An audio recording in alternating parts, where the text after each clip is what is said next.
Acupressure चिकित्सा विज्ञान। Pramod Sinha, acupressure विशेषज्ञ। नमस्ते दोस्तों, आज हम विस्तार से ओवेरियन सिस्ट पर चर्चा करेंगे और उससे संबंधित इस पद्धति में सुनिश्चित किया हुआ जो उपचार बिंदु हैं उस पर भी प्रकाश डालेंगे। ओवेरियन सिस्ट का मतलब ये हुआ कि फीमेल रिप्रोडक्टिव सिस्टम, महिलाओं में जो रिप्रोडक्टिव सिस्टम होता है उसमें यूट्रस, फिलोपियन ट्यूब, ओवरी जिसकी संख्या 2 होती है, मुख्य रूप से रिप्रोडक्टिव पार्ट होते हैं। ओवरी का जो फंक्शन है वो है कि वो राइप्ड एग बनाती है, मैच्योर्ड एग बनाती है जिसकी संख्या 1 होती है। और ओवरी जो है वो 2 प्रकार का हार्मोन निकालती है जिसको हम एस्ट्रोजेन और प्रोजेस्टेरोन कहते हैं। ये दोनों हार्मोन जो है वो ओवरी से मैच्योर्ड एग को निकालने में सहायक भूमिका अदा करते हैं। इसमें नॉर्मल जो है वो ये है कि इसके अंदर जो बैग होते हैं, जो फॉलिकल्स होते हैं, वो फॉलिकल्स में एग बनता है, उसका विकास होता है, डिफरेंट स्टेजेस से एग का डेवलपमेंट होता है और ये एग जो है इनिशियल लेवल से मैच्योर्ड लेवल पर पहुंचता है। तो मैच्योर्ड होने पर जो है ये थैली जो है वो टूटती है और उसके बाद जो है वो एग जो है रिलीज हो जाता है और फिर वो एग के साथ जो है वो मेल यूनिट जो है वो फर्टिलाइज करता है और बाद में फर्टिलाइज्ड एग जो है वो यूट्रस में आकर फिर उसका डेवलपमेंट चालू होता है और फिर वो एम्ब्रियो बनता है। एम्ब्रियो का डेवलपमेंट होकर एक सर्टेन पीरियड में जाकर के वो चाइल्ड का निर्माण हो जाता है।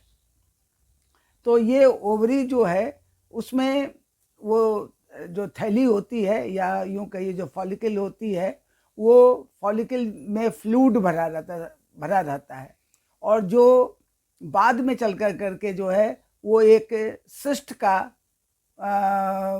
फॉर्मेशन करता है, वो बड़ा हो जाता है और उसी को हम ओवेरियन सिस्ट कहते हैं। हालांकि नॉर्मली ये हानिकारक नहीं है और ये बहुत ज़्यादा प्रॉब्लम क्रिएट नहीं करता है। ये डेली अपने जीवन में ही जो है ये बाहर भी निकल जाता है, अपने आप स्वतः निकल जाता है।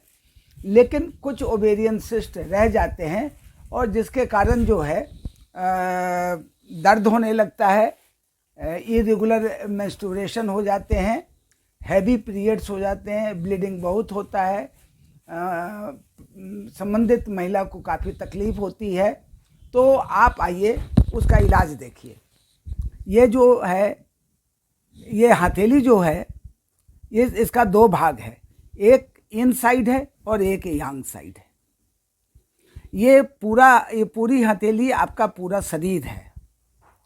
तो बहुत सारे पॉइंट्स जो दिखाए जा रहे हैं वो हथेली के इनसाइड में दिखाए गए हैं, दूसरा हथेली के यांग साइड में भी दिखाए गए हैं।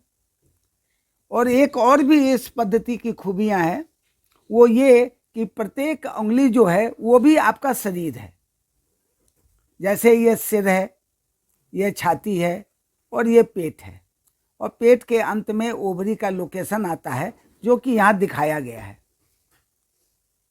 आप इसे भी दबा करके ओवेरियन सिस्ट में आराम पा सकते हैं। और भी आपको कुछ खास पॉइंट पर आपका ध्यान आकर्षित कर रहा हूँ। आप अपने हथेली से सटे हुए ये बिंदु को देखिए। ये बिंदु जो है वो इस साइड आते हैं और इस साइड आते हैं। तो जो छोटी उंगली यानी लिटिल फिंगर की तरफ जो 3 पॉइंट दिखाया गया है, 1 2 3, उसे भी आप प्रेस कर आप ओवरी में यानी ओवेरियन सिस्ट में आपको आराम मिल सकता है। अब आप यहाँ देखिए, कि आपके जो पैर हैं वहाँ पर जो हिल के पास छोटी अंगुली के तरफ भी ये पॉइंट बना हुआ है, ये भी ओवरी का पॉइंट है, रिफ्लेक्स है। इसको दबा कर करके भी आप जो हैं ओवेरियन सिस्ट में रिलीफ आपको मिल सकता है। तो ये सारे पॉइंट्स भी यहाँ पर बने हुए हैं। ये पेट के ऊपर है, जो ये दोनों पॉइंट दिखाई पड़ रहे हैं, ये आपको जो है एल्बो पे है, और ये आपका जो है वो नी के नीचे है। तो इन सबों पर आप दबाव लें, जेंटल मसाज करें और लाभ उठाएं। लेकिन प्रेग्नेंट लेडी इन सभी पॉइंट का उपयोग कृपया न करें, और इसका जेंटल मसाज करें, लगातार करें और इसका लाभ उठाएं। धन्यवाद।